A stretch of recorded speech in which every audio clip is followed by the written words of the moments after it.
আসসালামু আলাইকুম। আজকে আমি আপনাদের এমন একটা কাহিনী শোনাবো যা শুনলে আপনারা হয়তো ঠিক থাকতে পারবেন না। চলেন শুরু করি। নীরব আর ইব্রাহিম দুজন খুব ভালো বন্ধু। দুজনেই ক্লাস 7-এ পড়ে। দুজনের বাড়ি একই গ্রামে। গ্রামের পাশ দিয়ে একটি পুরনো পরিত্যক্ত কবরস্থান, আর তার পিছনে ঘন বাঁশঝাড়।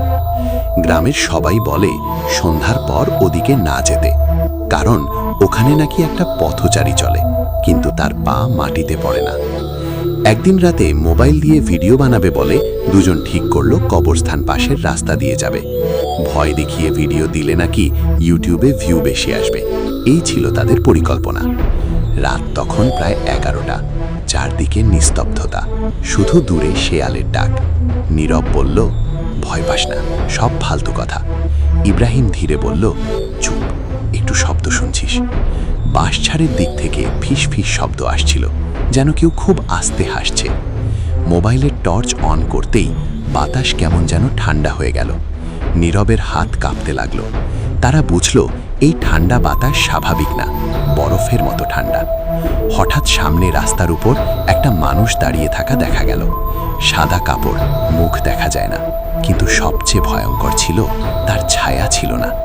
নীরব কাপা গলায় বলল, চাচা, কে আপনি? লোকটা কোনো কথা বলল না, ধীরে ধীরে মুখ তুলে তাকালো। আর তখনই তারা দেখল তার চোখ দুটো ফাঁকা, গর্তের মতো।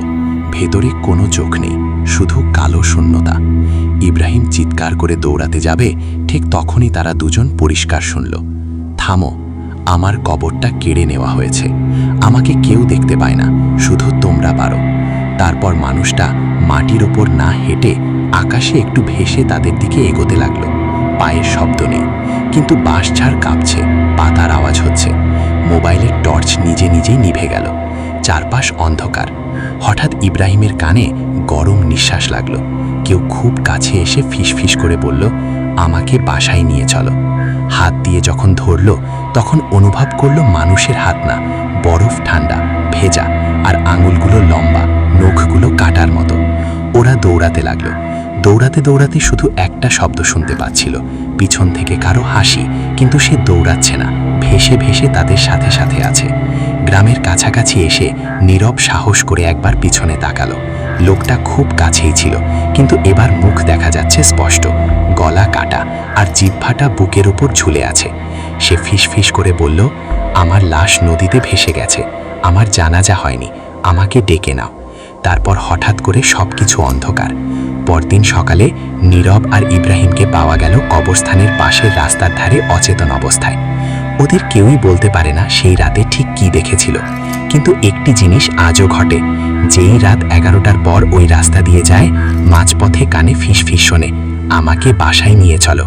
আর বাঁশঝাড় দুলতে থাকে, কিন্তু বাতাস থাকে সম্পূর্ণ স্থির। শেষ কথা, যে কবরের জানাজা হয়নি, যে লাশ নিজের জায়গা পায়নি, সে নাকি পথ ধরে